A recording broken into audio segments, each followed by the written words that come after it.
Who was Patrick and how did music came to his life? I was a guy trying to fit into a world that he didn't really feel like he fit in. I was bullied a lot when I was a kid because I tried too hard.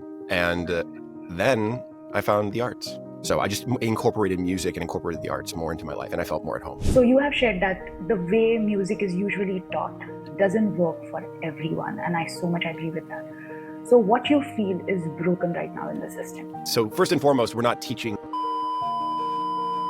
I see a lot of kids, they're not able to concentrate after a while. So is it again the same thing because they don't find fun in the learning? Attention span is much shorter. I think society is enforcing that. I blame society. I blame what we're deciding is best for our kids is like, no, just throw an iPad in front of them. We as the parents are overwhelmed and stressed and we don't want to deal with it. Put an iPad in front of them instead of incorporating them into the process of cooking dinner or incorporating them into the process of putting away the groceries. So Museflow is the app you had built. I saw that you have written somewhere in the Museflow that someone can feel more relaxed and confident while learning this. And I could see how it can. But can you expand on it, like how it can make someone feel relaxed? We've noticed that like your heart rate drops when you're like, you don't care about the errors, number one, and you are... So I have seen a lot of people, you give them any app, you give them like any resource, they still think that it's too late for them to learn. What would you say to them? It's never too late. What are the 3 lessons you have not only learned, but you have also put into practice? Ones that have truly made a difference for you and it could inspire our listeners. Yeah, I think... Are you someone who have ever felt like music was not for you? Or someone who had struggled to keep up learning music? If your answer is yes, today's episode is going to amaze you. Please welcome our today's guest, Patrick Boylan, as he shares his journey from feeling completely out of place to revolutionizing music education by making it more accessible and engaging for everyone through an app called Museflow. Discover how creativity can transform your life. Let's take a look.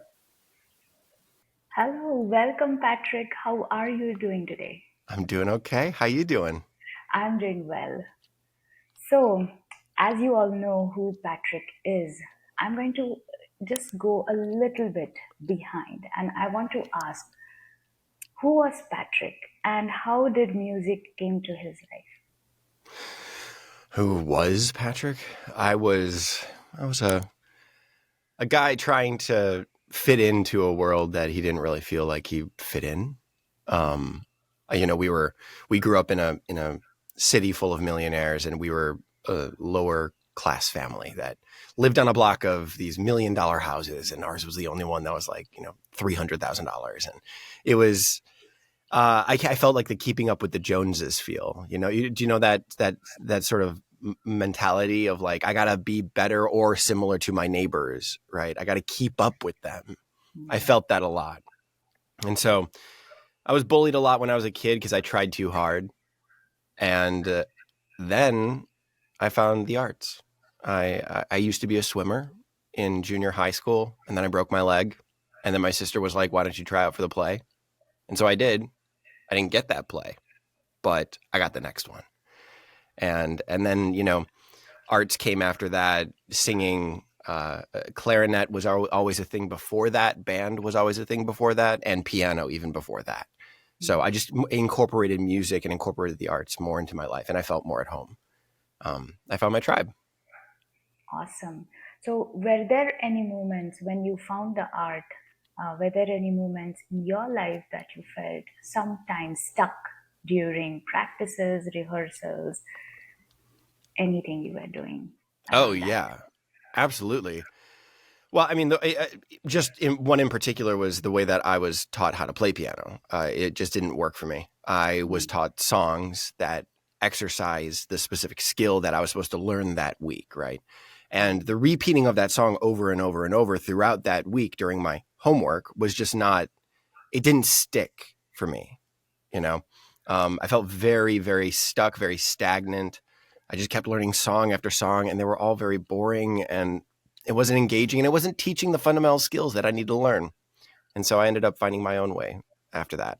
I took 8 years of lessons and I hated it. I did not like it.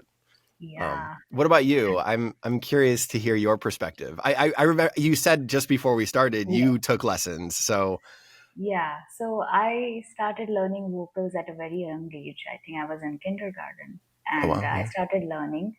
But around third or fourth grade, the like so I was learning Indian classical music, and I'm good in English even at that time, but not with the other languages. And a kid can be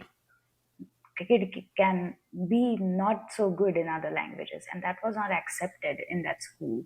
Mm. So I got bullied at that time that, oh, she can't even write in this language. And then the teachers were not empathetic. And as you said, the repetitions were so boring. I couldn't understand what I'm doing. So I left the vocals. Now I again started learning vocals 5.5 years back, and it has been outstanding because I think of the teacher under whom Yeah. I learned. But yeah, I honestly didn't enjoy at that time, and yeah, Sounds like the right teacher was what you needed. The right yeah, right, context too, the right environment. yeah, right environment, and also even right now, I would say that sometimes to keep up is pretty hard. Like sometimes it's just the dedication and consistency that comes into play. When I go in the flow state, then there's no coming back. But then just to go there, it takes a lot of motivation. That okay, sometimes, not every time. I'm usually very much motivated because for me, music is meditation. Mm. So it's yeah, but there are some days where yeah, I just have to do it. Yeah, I hear you on that. I mean, a lot of famous artists talk about that mentality. A lot of famous musicians talk about that. Taylor Swift, in particular, she says, there's many times when, like, I know I have a deadline to write an album, and I've only written 2 songs, and I don't have any sort of inspiration. I don't really want to do it, but I still have to be able to do it, and that's where the technique comes into play, right? The technique of being able to drill down into your well of creativity. And you already have that well created for yourself, right? And so the goal for us as creatives, or at least as people that are learning music or any sort of art, is to build that well so that when we don't really want to do it, we can hop into that well very quickly and get into that flow state, get into that creativity. Paul McCartney talks about it too. Bach talked about it, talked about that river underneath us, that creativity below us that we can tap into. And if Mm. you exercise that muscle of tapping into it over and over and over, you're going to build that well faster. That's So kind of how the to theory behind it. tap into that muscle? Is there any technique? I think make it fun for yourself as best as you possibly can, right? Find tools that are interesting and fun for Mm. you that help you get into that flow state. The repetition is also a big thing. You don't want to repeat the same like patterns of music over and over and over. You want to learn the fundamentals in outside of the context of one specific song, of course, but I'm saying the repetition of tapping into that creativity. Yeah. That right there is going to make tapping into it when you don't really feel like you want to do it. It's going to make it a lot easier if you just keep doing it, just keep repeating that, tapping into that flow state. Yeah. So what exactly is flow state based on your experience? Yeah, because I mean, you mentioned it too. You Yeah. you said flow, and I was like, oh, hello, you're Yeah. you're talking my language here. Yeah. Flow state. The definition that I love is that groove that you find when you lose Mm. track of time and you're Mm. doing something that you are enjoying and you're challenged just right to where you're not bored by the challenge or you're not too frustrated by the challenge. You're right there in that pocket, in that groove where you lose track of time and you're just engaged with the present, with the activity that you're doing right now. That's flow state.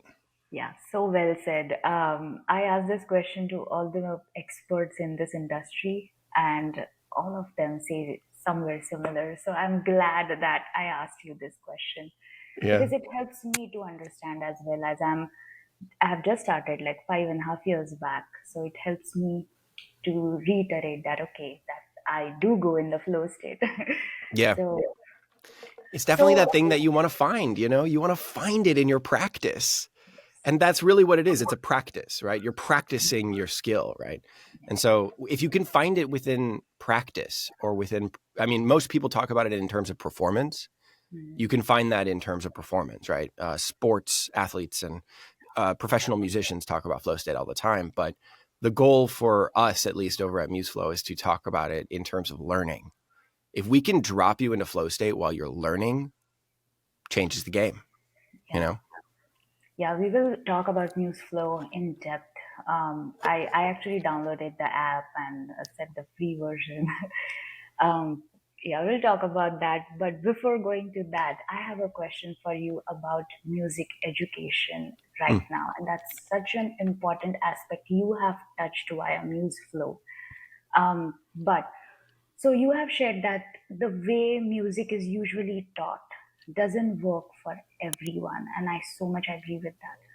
So, what you feel is broken right now in the system? I think we're still stuck in an antiquated way of teaching music, teaching how to play an instrument in particular, teaching how to use your voice. We use songs as the engine of our curriculum. We say, here's a new skill that you want to learn, whether that's a new note or new rhythm or new technique, whatever it may be. And then as the teacher, we give you a song that can exercise that skill. Give it to the student.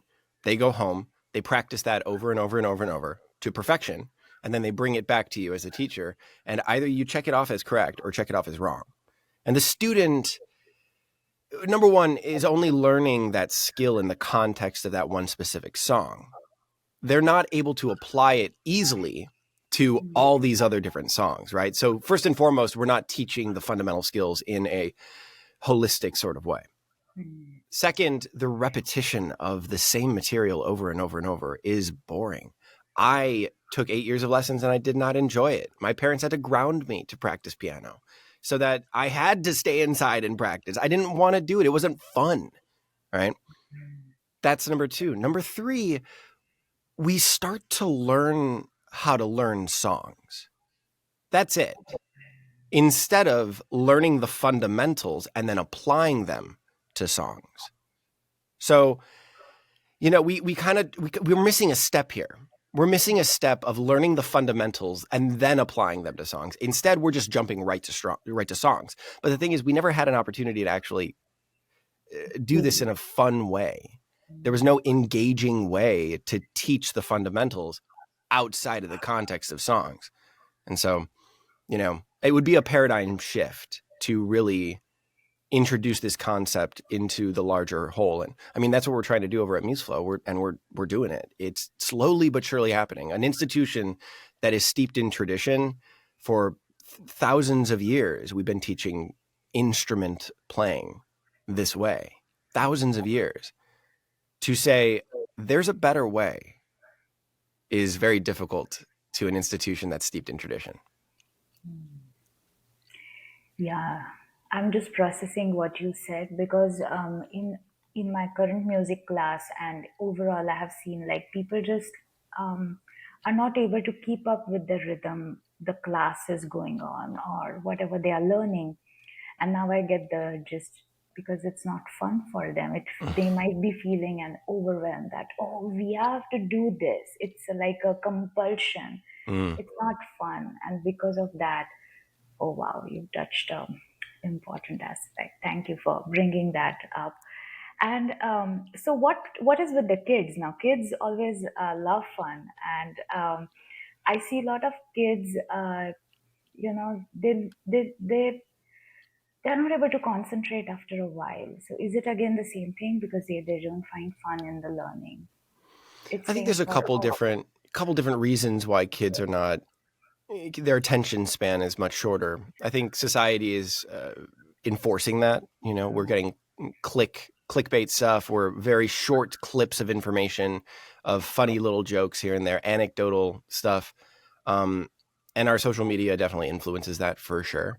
I think that our attention is trying to be pulled. I think this is, but more importantly and bigger, I think just our society is now commoditizing attention Mhm. we're saying, hey, look over here. Hey, look over here. Shiny object. Look over here. Squirrel. Like our attention is being put into so many different places. And so it's hard for us to dig into one thing because we're not training that muscle, right?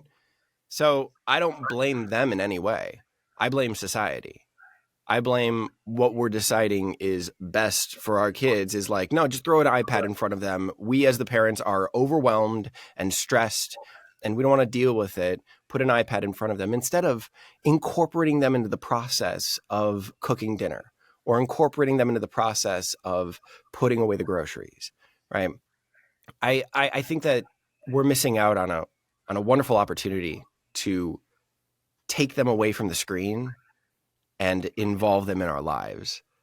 And I want to do that with my children when I have it, when I have my children. I see a couple of parents that are doing it that way, and I'm like, oh man, that is perfect. It's so good because they're not just glued to an iPad, you know, they're in life and participating with you. Yeah. So the goal is, of course, to get them away from the screen as much as possible and let them dive into a concept for longer periods of time so you can train that muscle, you know. Here's to hoping we can change that paradigm.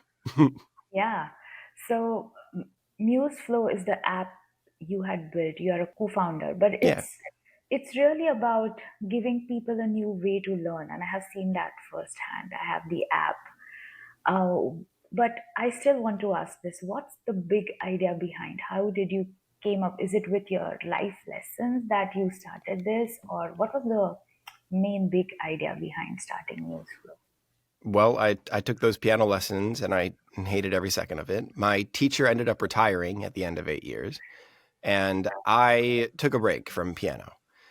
But we still had that beautiful baby grand piano in our home, and not baby grand. It was an upright. It was an upright acoustic piano, and so I I was like, okay, well, it's still here. I still want to play a little bit, and so I started kind of just going down my own rabbit hole of flipping open my parents' sheet music because they had a bunch of musical theater scores. They were singers and actors, and they had a bunch of scores, and so I flipped them open and I just started playing it. I was like, I'm going to play this song verbatim, right? And then I found a little chunk that I really enjoyed. And because I grew up in the digital age, my attention was kind of all over the place. And I was like, well, I'm bored now of learning this song by rote. So I'm just going to grab this one little phrase and I'm going to improvise around it. I'm going to put that one little phrase inside of all these different contexts. Okay. I put it in the right hand. I put it in the left hand. I inverted it. I played it backwards. I slowed it down. I sped it up. I added accompaniment in the right hand. I added accompaniment in the left hand. I really fleshed it out. I changed the time signature. I changed the key. I really just messed with it and really enjoyed the flexing of this one specific phrase and finding all the different ways that you can play it, right? Cut to, I did that for years. I kept doing that for years, over and over and over with musical theater scores. Okay. Cut to college, I was the only acting major that could play piano. And so all these musical theater students were coming up to me being like, Pat, I want to play this song. I want to play this song. I want to practice this one for an audition. I want to practice this one for an audition. And I'm like, cool, let's see what happens. Let's just like throw it in front of me. Come on, let's do it. And so I start playing it and I could actually play it. I had never played that song before, but I could play it at first sight.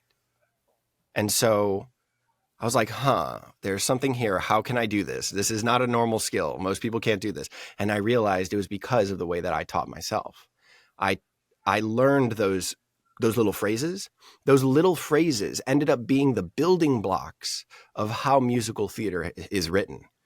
They were the core skills that you need to be able to play other songs. And because I was putting them in a myriad of different contexts, I was able to see that chunk in a different song and then play it. And it just all those different chunks just line up differently in different songs. We repeat motifs and phrases all over the place across multiple genres. It is a thing that we do. We love patterns, we love repetition, and so our ear naturally, drives to those things that we already know, and composers naturally compose those. And so I was like, that's fascinating, and I found that a lot more engaging. And so cut to now, I'm a professional pianist here in Los Angeles. I play at a piano bar here in LA. I've got 2 other gigs that I play at regularly, and like all that stuff. So you're like, okay, well, if it worked for me, then maybe there's a way to like port this method over into an app, into a way to kind of distribute that across everybody, get it out there in the internet, see what people like, see if people like it. Right. And it's turning out to be great. That is the fundamental way that we teach, right? We teach that repetition of the fundamental skills in the context of sight reading exercises and music that never repeats and is always generating at this one specific level. And then you pass that level and then you apply it to songs that get unlocked. So yeah, we're adding another step before songs, but we're doing it in a fun and engaging, gamified sort of way. Yeah, that is interesting. Yeah, I was actually checking the game and it was interesting, very interesting. I have a question though that so this app can be used by even by the beginner, right? They don't have to know anything about music. They can just start using the app and it will help them guide from the beginning because of the patterns, the games, and the repetitions. It will help them to build the rhythm with the app. Mm-hmm. And yeah, very, very exciting. Another aspect of the app is I saw that you have written somewhere in the Museflow that someone can feel more relaxed and confident while learning this. And I could see how it can. But can you expand on it? Like how it can make someone feel relaxed? Confidence, you talked about this just now, like how you felt confident while performing now because you built this from scratch. But what about the relaxation? How does that has entwined in this process? The goal with the way that we're teaching is to let errors just roll off your shoulder, right? They don't matter. They're just a part of the process of learning. We have to accept that, right? And so since music is coming at you at a rate that is supposed to be right there in that pocket for you, that's just working a little bit harder than where you're at, and it's not boring, it's not too frustrating. It's right there challenging you just a little bit. You can find that pocket for yourself. You can go to any level. It's kind of an open world, really. We soft unlock all these things where we say, you should be here, like play this level. But if you really want to go and play other levels, like don't worry about it. Or if you want to go play other songs that are outside of your level, please go for it. You can browse all the songs that are in our curriculum, right?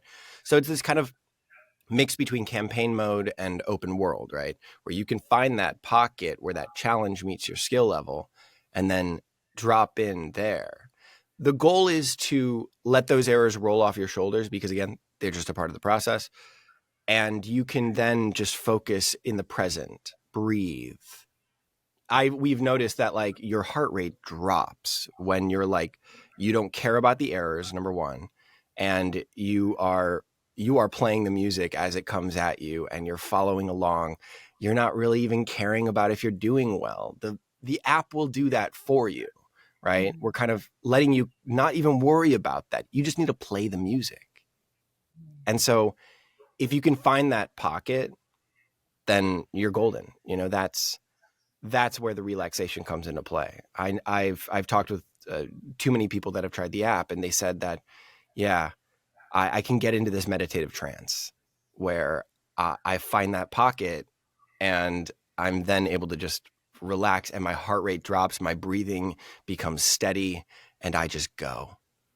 And I'm like, yes, that is so cool. Yeah. And this is so much necessary these days, especially. So thank you for creating something like this for the humanity.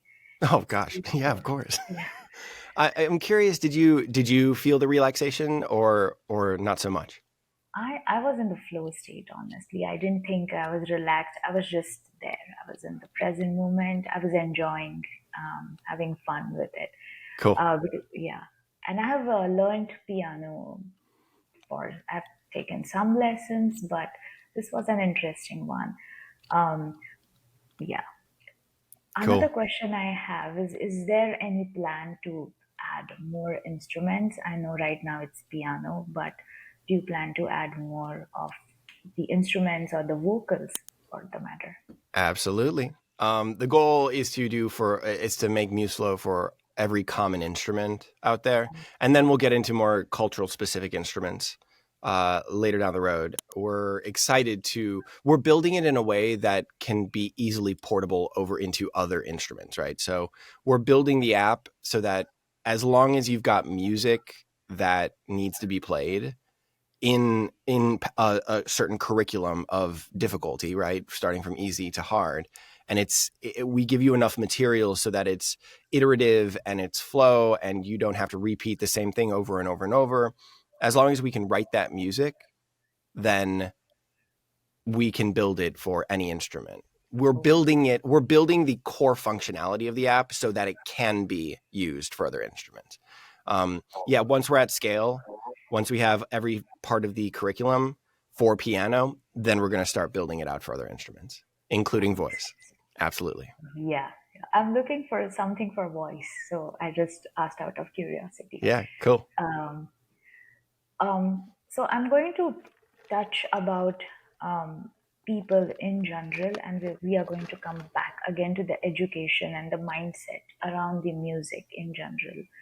So I have seen a lot of people, you give them any app, you give them like any resource, they still think that it's too late for them to learn, or they are not just so musical. And I have heard this so much. What would you say to them? What's your message out there for them? It's never too late. Why do you think it's so late for you? Because your brain isn't plastic enough, right? Because you don't have the time. Well, the goal is to get you interested in a skill that you want to learn. For example, we have a couple users that they've already mastered the curriculum that we've got so far. They've already beat all the levels. I'm like, why are you still playing? And why do you keep repeating level 26 over and over and over and over? Why? And so I emailed them. There's two people. And I'm like, why are you doing this? Tell me, like, what's going on? What are you getting from this? And both of them had the exact same answer. They said, I have a very stressful job. And I realized that when I came home from work, I was distracted. So I needed a way to kind of bridge the gap. I needed a way for me to drop into the present and be present with my family. I needed a tool to be able to do that. And they use Museflow for that. They spend 30 minutes a day after work before they get home.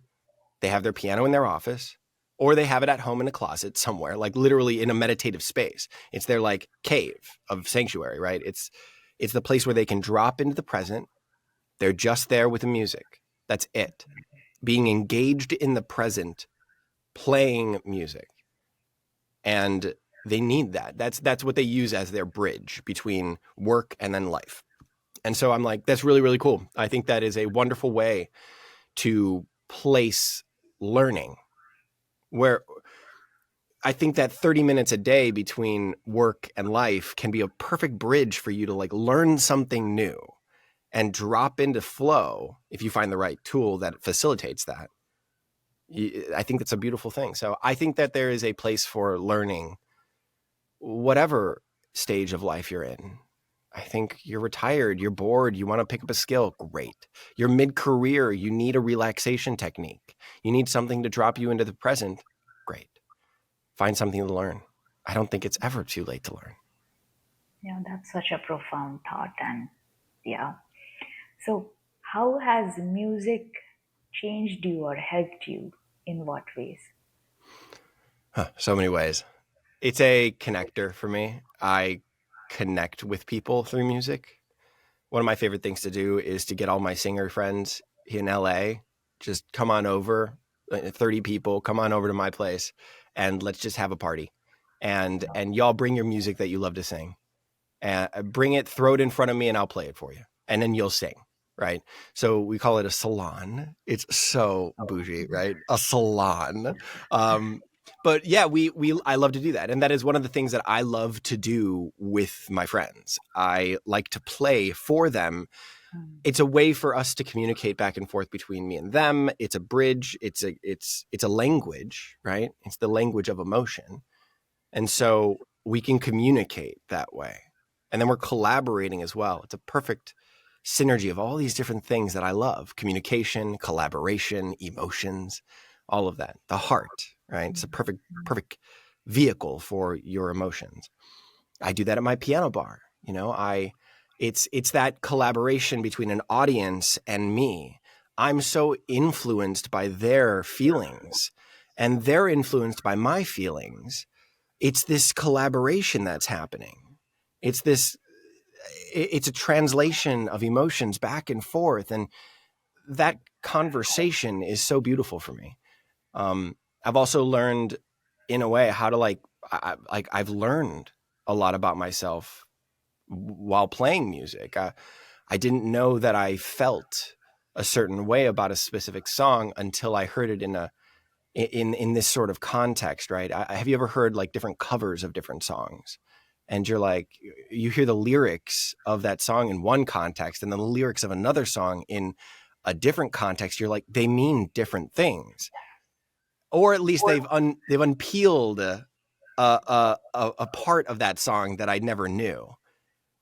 Those kind of things, tapping into different emotions for me. It's a vehicle for my emotions for sure. What about you? I'm so Yeah. curious. What has music done for you? Oh, so much. So I went through a health crisis, I would say, and music was the one which got me out of it. I was under severe depression, and when I started learning music, it actually, as you said, like helped understand me well, because I used to get into that meditative state. It used to calm my nerves down, and because of that, and I'm actually helping one of the universities to, they are doing research on my uh, my experience, because what happened with me is I was watching, so I had a high blood pressure, and at a very young age, and even doctors were like, okay, we need to monitor you. And then they started giving me medications, and I was like, okay, whatever. So as a routine, I just started taking my blood pressure, but something popped in my head. Okay, let's hear some music. And I started listening to one of the songs, which randomly came. But I was like, whatever comes first, I will just first I will listen. I'll calm myself down, and then maybe I'll take a blood pressure. And that really helped. And after that, I kept doing that, and that's where I started learning music from the same person whose music used to help me calm down. Now it's like any music calms me down, but at that time, to get, because that was a meditative music that I had played on my YouTube, and whatever first video came in, I started using that. Not just that, also it has helped me understand myself, as I said, and it has changed so many things in a good way. So many things. I cannot even, I'm truly grateful to music. The art of surrender, I've learned from Mm. music. Yeah. It was very tough, and it came out as a surprise for me. I always felt that, oh, I'm in that surrender state. But I was not. It sometimes I had assumed things that I do, but then that's not the reality. And then even my music teacher helped me to understand how the surrender works, and then music helped me. And also there was one, so I learn Indian classical music, and there's one raga which was so difficult for me, like to learn. And I'm like, what's going on? I used to get frustrated. And there are certain tones and stuff like that, and you have to practice. At least in Indian classical music, it's like that. You have to practice at certain hour to get the gist of that raga. Oh, Once you get it, interesting. yeah, because of the notes that raga has, so doing that actually helped me. So that raga was something which, if you learn, like if you practice the fundamentals of that raga in the morning time around 5 to 6:30 a.m., you will get the gist of it more. And while learning that, I understood that, okay, my male energy, the yang energy, is missing a bit, and because of that, I'm not able to connect with that raga. And that, like, in this way, I'm always understanding about myself and then working towards it. So I don't know if music is help, like, it's a correlation for me. Like, Mm-hmm. music is life, I could say that. That's so cool. I love that it kind of helped you realize things about yourself. And I think that is the beautiful thing about music therapy is that it can really uncover some like deep-seated stuff that you got going on that you didn't know that you were tapping into. You weren't tapping into the male energy. Yeah. Um, that and because you weren't able to connect with the jaga, is it jaga? Raga. Raga. Raga. Yeah. Um, in the morning time, you're like, oh well, I must have a block here. Ah, Yeah. obsessed. That's so great. Ah, Yeah. that's so cool. Thanks for sharing. Very Yeah. interesting stuff. Yeah. Even I had no idea about this until I started learning music, Indian classical music. But it's not limited to that. I was also learning like harmonies, and even during that, I love harmonies. Honestly, there's something about it that um, sometimes people feel like, oh, there's so much noise, like someone is singing another tone, another one is singing. But I feel it like, uh, even if the tones are different, there's so much oneness, and I Mm-hmm. love that. I love that oneness. And through this also, I've learned that, okay, and like, this helped me understand that I truly believe in oneness. It's not just a saying. With all the activities I do, that's how it's intertwined. Like, music is always helping me understand more about myself. I could truly connect with what you said. It's the biggest connector. Yes, it's the biggest connector. And I love what you said about the connection, communication, and emotions, and how it's tied together. Completely relatable. Yeah. So, I would like to ask you, what are the three lessons you have not only learned, but you have also put into practice? Ones that have truly made a difference for you and it could inspire our listeners. And those three lessons could be from your mentors or from your own life or anything like that. The three lessons I've learned from music in general, or just from life in general. Just from life, from your mentors. Um, Yeah, I think the one thing that I see so many. I mean, the tech industry is so male dominated, and I'm not your typical guy. I'm emotional. I'm heart driven. I I care. I have a lot more female friends than I do male friends. Um, I'm so I bring a the feminine energy to an industry totally steeped in men, right? And I find that to be an important thing. If we are just a society of men, then it's just so it's just toxic. Like we need the yin of it all. We need the female energy, and so I always try to bring more diversity to a team than I possibly can when it comes to gender or race or anything, personalities. Right? We need those differing opinions. I think equality and diversity make us stronger, and I've learned that through practice.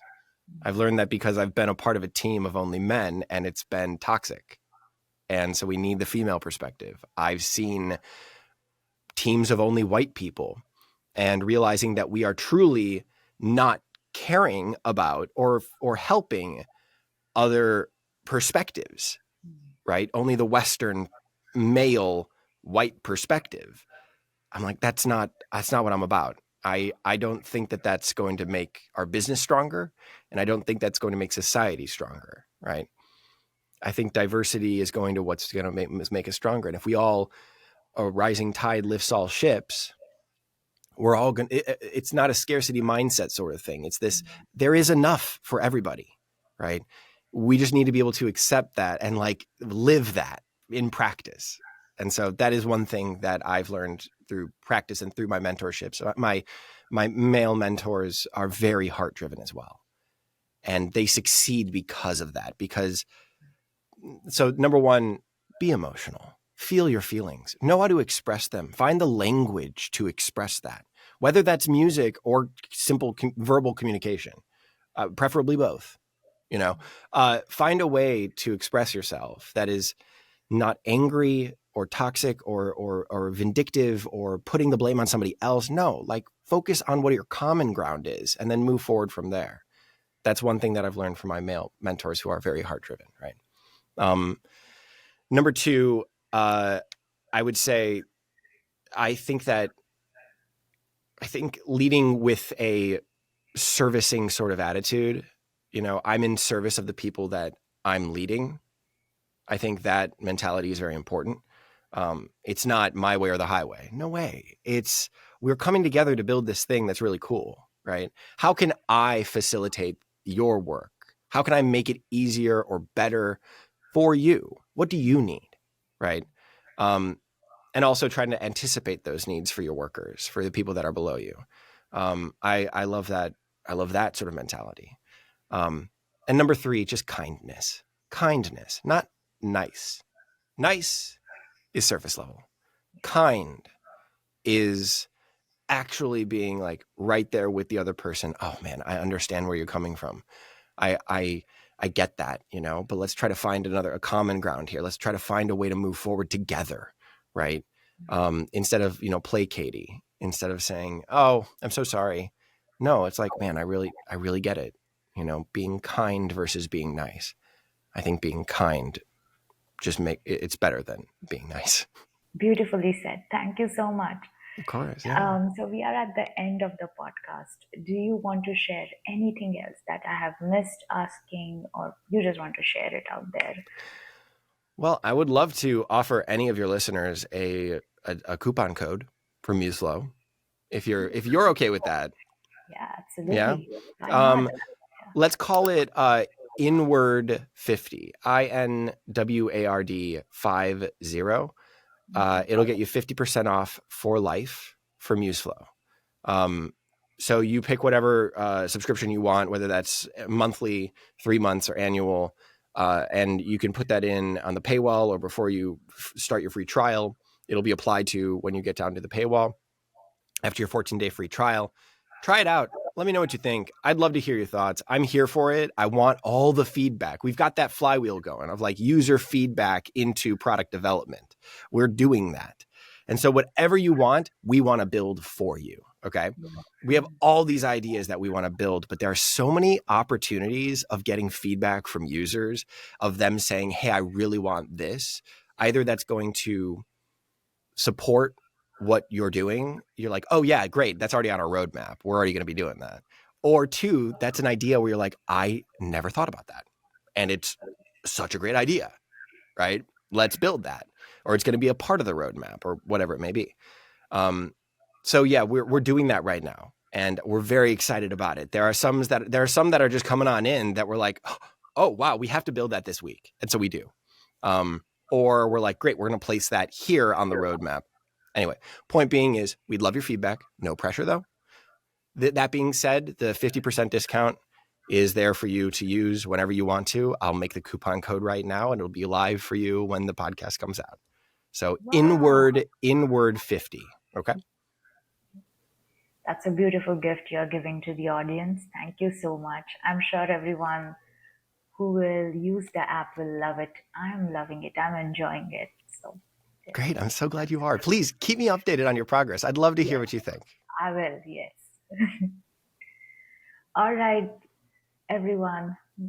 This was an amazing conversation with Patrick. Let me know how you felt, because this was more of a heart-to-heart conversation, more about music, how music can unfold in your life and how you can understand yourself. So let us know, and be healthy, be happy, and keep watching Inward Strides with Savni.